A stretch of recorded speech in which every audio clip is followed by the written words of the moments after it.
अब बात हम उस सियासी कनेक्शन की करेंगे जो पश्चिम बंगाल में सत्ता प्रतिष्ठान से जुड़ा हुआ है और आज जिसकी चर्चा पूरे देश में है। अर्पिता मुखर्जी के घर मिले 21 करोड़ कैश की तस्वीरें पूरे मुल्क ने देखी। इस मामले में पश्चिम बंगाल के मंत्री पार्थ चटर्जी की गिरफ्तारी से अर्पिता के राजनीतिक कनेक्शन का खुलासा भी हो चुका है।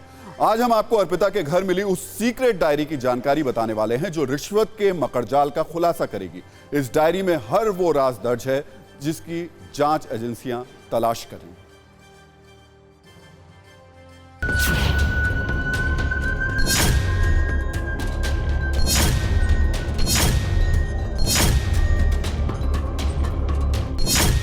काली डायरी में 21 करोड़ का राज।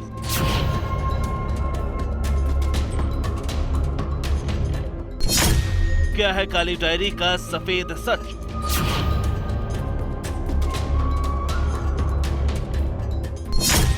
चालीस पन्नों में दर्ज करोड़ों के गबन की कहानी।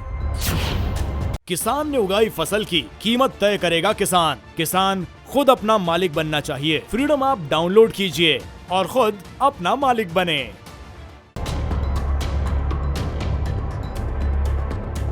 अर्पिता मुखर्जी के घर मिले नोटों के इस बंडल की कहानी के राज परत दर परत खुल रहे हैं। अब करप्शन और कैश की कॉकटेल वाली कहानी के केंद्र में काली डायरी है जो जांच के दौरान ईडी को अर्पिता के घर से मिली है।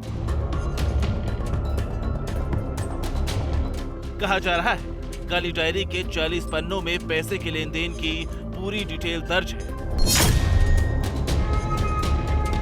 पैसे कहां से आए, किसने दिए, कितने इंस्टॉलमेंट में पैसे दिए गए, फेल होने वाले छात्रों को भी नौकरी देने के लिए किसने रिकमेंड किया, सब कुछ इस काली डायरी में है। दावा है इसी काली डायरी के जरिए ईडी की टीम कैश किंग तक पहुंच सकती है, इसके और किरदारों को बेनकाब कर सकती है। इसी काली डायरी के जरिए ईडी की टीम अर्पिता के घर से मिले 21 करोड़ कैश की सीक्रेट कहानी को डिकोड कर सकती है।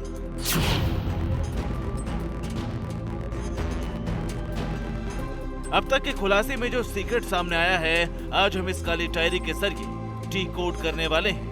इसमें दर्ज करप्शन की संपूर्ण कहानी को आपके सामने लाने वाले हैं। आपको बताते हैं काली डायरी में क्या क्या लिखा है। काली डायरी में परीक्षा में फेल होने वाले उन छात्रों के नाम हैं जिन्हें नौकरी देने के लिए रिकमेंड किया गया। जो कैंडिडेट फेल हुए उन्हें नौकरी देने के लिए कितने ग्रेस नंबर की जरूरत थी, ये भी लिखा गया है। काली डायरी में रिमार्क कॉलम है जिसमें कैंडिडेट का जिला और रिकमेंड करने वाले शख्स का नाम है, किस कैंडिडेट की ओर से कितने पैसे दिए गए हैं और कितने इंस्टॉलमेंट में पैसे देने हैं या फिर दिए गए, इसका भी जिक्र है। पश्चिम बंगाल में शिक्षक भर्ती घोटाले की कहानी सिर्फ काली डायरी तक सिमटी नहीं है। ईडी को जांच के दौरान एक छोटी नोटबुक भी मिली है जिसमें भी कई राज हैं।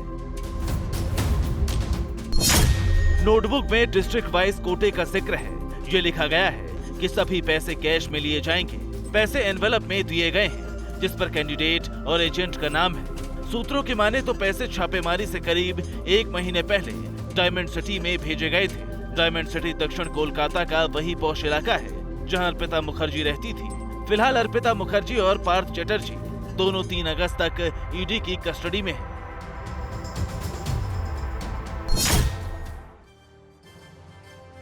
तो अर्पिता के घर 21 करोड़ रुपए मिले थे। इसकी तस्वीरें कैमरे पर पूरे देश ने देखी। अर्पिता की अकूत धन संपदा की कहानी भी मीडिया में चर्चा में है।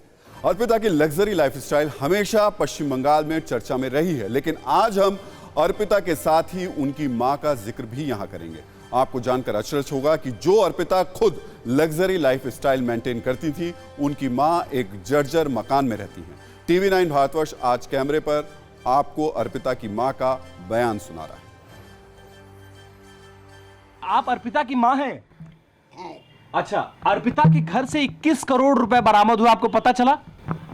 ও অল্প অল্প দিন আসছে, এই 5-7 দিন আগে এসেছে। এই সব ঘটনা দেখে আমি নিজেই হতবাক। अच्छा, इसलिए ऊपर आ गई, नीचे से ऊपर आ गई, ये कह रही हैं? ये क्या कह रही हैं? এখানে থাকে না, ও ফ্ল্যাটে থাকতো। ফ্ল্যাট থেকেই তো সব ব্যাপার হচ্ছে। আমি এখানে থাকে না, यहाँ नहीं आती थी अर्पिता, यहाँ पर आती थी। মাঝে মাঝে তো মাকে দেখতে আসবে তো। আপনাদের যা যা জিজ্ঞেস করা করুন। किसान ने उगाई फसल की कीमत तय करेगा किसान। किसान खुद अपना मालिक बनना चाहिए। फ्रीडम ऐप डाउनलोड कीजिए और खुद अपना मालिक बने।